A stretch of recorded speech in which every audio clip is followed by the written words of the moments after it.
Vamos a continuar entonces con este siguiente apartado. Tipos de almacenamiento. Vamos a ver cuántos tipos de almacenamiento tenemos. Almacenamiento en seco y almacenamiento en frío. Vamos a desarrollarlo y vamos a empezar con almacenamiento en seco. Existen varias recomendaciones, vamos a mencionarles acá las principales y después vamos a ir desarrollando con más detalles. Se recomienda que la zona sea seca, fresca, ventilada, limpia y ordenada.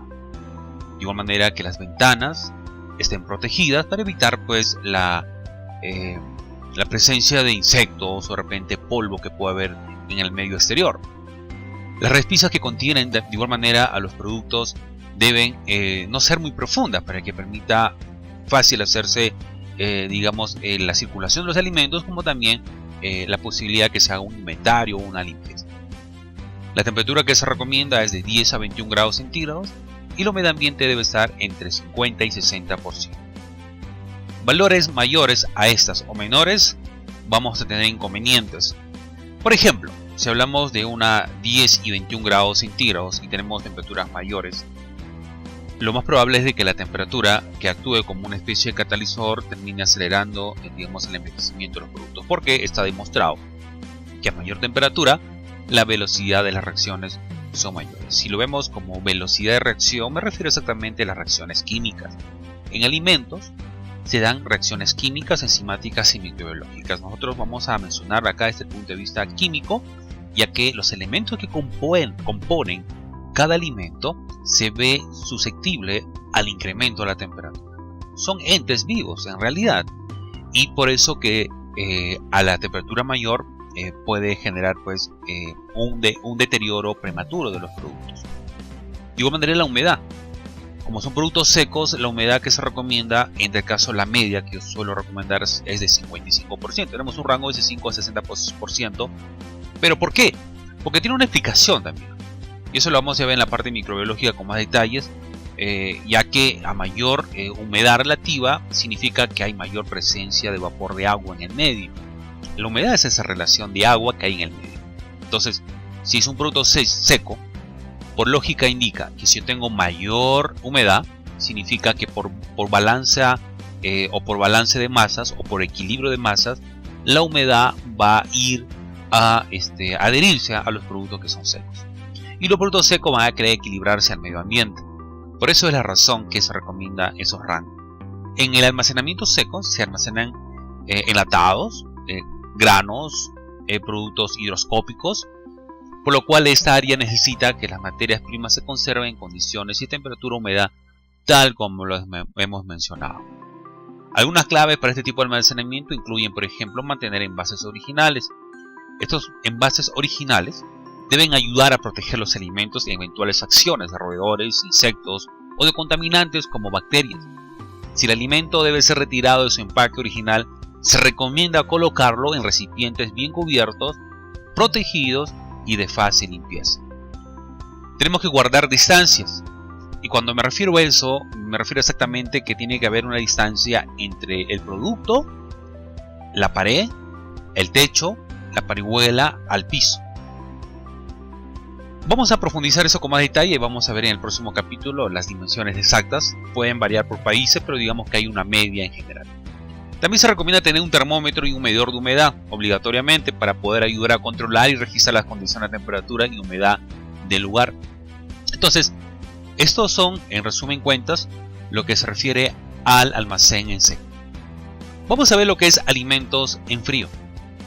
Las cámaras frías y ordenadas deben siempre mantenerse en los ambientes o almacenamientos de alimentos en frío. No disponer de desagües dentro de la cámara, eso es muy importante mencionarlo. ¿Y por qué? Porque los desagües de hecho que trae pues, elementos no deseados dentro del almacenamiento y esto puede generar una contaminación cruzada en el lugar. La temperatura de almacenamiento de congelación es de menos 18, pero este valor que se indica no necesariamente es un valor absoluto, pues hay algunos productos alimentarios que pueden congelarse a menos 5. Va a depender básicamente del tipo de alimento. Por ejemplo, si hablamos de menos 18 como lo hemos indicado, esto conlleva para productos tipo cárnicos, ¿correcto? Que van a tener pues una fecha mínimo de medio año guardado en nuestros almacenes. Las frutas y verduras las conservaremos en lugares frescos, en cámaras de temperatura entre 8 y 12 grados centígrados. Aquí es bueno precisar también dos conceptos muy importantes y dos palabras clave que acá vamos a rescatar, que es congelación y refrigeración. ¿Cuál es la diferencia que existe entre cada una de ellas? Bueno, en la congelación tenemos valores de temperatura menor a 0 grados centígrados. Todo valor negativo en temperatura representa la congelación. Valores mayores a 0, con rangos que pueden llegar hasta 5 y en algunos casos hasta 10 grados centígrados, se considera refrigeración. ¿Correcto? Hago esta mención porque siempre existe, por lo general, ahí cierto grado de confusión y queremos en este caso ya aclarar. Continuamos. Esta área es donde se deben almacenar los alimentos que son perecibles. Definitivamente van a tener una vida corta y nuestro propósito de hecho es que esto se mantenga tal como inicialmente en la definición preliminar habíamos mencionado de las temperaturas menores y los productos perecederos.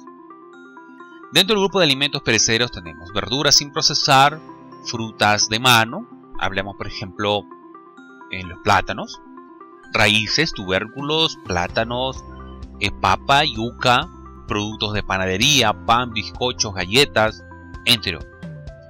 Estos productos se recomiendan, entre otras, ser refrigeradas.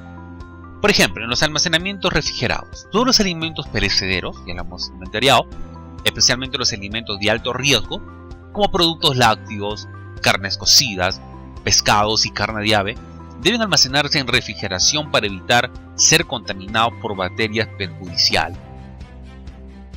La refrigeración a temperaturas por debajo de 4 grados centígrados inhibe el crecimiento de la mayoría de las bacterias patógenas, pero no las mata. Por lo tanto, los cuartos refrigerados mantendrán temperaturas que van de 2.5 a 6 grados centígrados. Durante el almacenamiento de los alimentos en refrigeración es necesario no almacenar los alimentos directamente sobre el piso del cuarto de frío, sino esto deben estar sobre tarimas o estivas durante un tiempo determinado. Este material donde va a reposar el producto alimentario tiene que ser de un material sanitario, es decir, que sea fácil de limpieza y que no contamine. Asimismo, se debe revisar la temperatura de la unidad de refrigeración y llevar registro diario en el formato de control de temperatura del cuarto de frío. No debe sobrellenarse los refrigeradores, como he visto muchos casos que le ponen hasta no alcanzar ya su capacidad y esto genera de que la temperatura no es uniforme y por consecuencia hay partes de los productos que no llega a la temperatura que se espera alcanzar y eso conlleva pues mermas finalmente en el almacenamiento.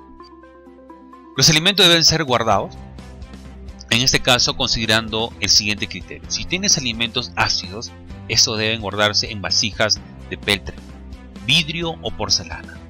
No deben usarse vasijas de aluminio o cobre, por una razón. Como el ácido es corrosivo, entonces el ácido va a extraer, de alguna manera, trazas de mineral, tanto de aluminio como cobre. Y como el cobre es un buen catalizador para acelerar las reacciones químicas, va a generar indirectamente, junto con el aluminio, indirectamente, el deterioro del producto ácido. No se debe conservar en refrigeración alimentos calientes. Eso he observado muchísimo, al menos en restaurantes, que por tema de tiempo y no hay espacio, lo ponen caliente. Porque esto, ¿qué va a hacer? Va a elevar la temperatura interna del refrigerador, lo que estimula pues el crecimiento bacteriano. Se debe inspeccionar, rotular y fechar los alimentos que se almacenan. No solamente los productos secos se le van a etiquetar, también a los productos perecederos, productos que van a ir a la zona de refrigeración o congelación. Y se debe aplicar pues, también el flujo de entradas y salidas, también como se aplican los productos secos. Se debe evitar abrir puertas del refrigerador o del congelador lo necesario, y esto a su vez deben ser cerradas de inmediato o lo más pronto posible, porque existe una pérdida de energía y por consecuencia una baja de temperatura, digamos, porque se está introduciendo calor. Es necesario conservar la siguiente disposición de los alimentos en el cuarto de frío. Las carnes, los pescados, o pescados crudos o pescados también sazonados, deben ubicarlos en la parte inferior. Los alimentos secos en el centro y los productos lácteos en la parte superior. Así evitamos que la sangre y los exudados de la descongelación goteen sobre los alimentos cocidos y productos lácteos, y de esa manera puedan evitarse pues, la contaminación.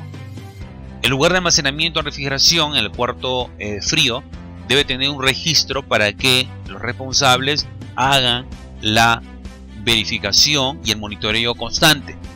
Porque no vaya a ser que me ha pasado cuando tuvimos nosotros un almacén que administramos en un campamento petrolero donde atendíamos cerca de 500 raciones por día, y para poder llegar al lugar desde Loreto, Perú, tenías que trasladarte, por ejemplo, ¿no? La mercancía, vamos a hablar de los productos cárnicos, partía de Lima. De Lima iba hasta Loreto, exactamente Iquitos, en un avión, 2 horas aproximadamente de vuelo. Y ahí se agarraba otro vuelo, 2 horas más para irse hasta un lugar de yacimientos petroleros. Y para llegar a ese lugar solamente había un vuelo semanal. Entonces uno de los planes de contingencia es: ¿qué hacemos si la cámara de frío se malogra? Si habían pues, cerca de 1 o 1.5 toneladas de productos cárnicos. Claro que es un plan de contingencia, ¿no? Pero en estas situaciones el control es mucho más sigiloso, o más celoso, como se suele decir también, porque el mantenimiento preventivo debe estar ahí, digamos, al día. De esa manera evitamos sorpresas en el futuro. Bueno, esto es un resumen de lo que hemos visto entonces en lo que se refiere a alimentos conservados o almacenamiento en frío y almacenamiento en seco. Entonces nos vemos ya en el próximo capítulo.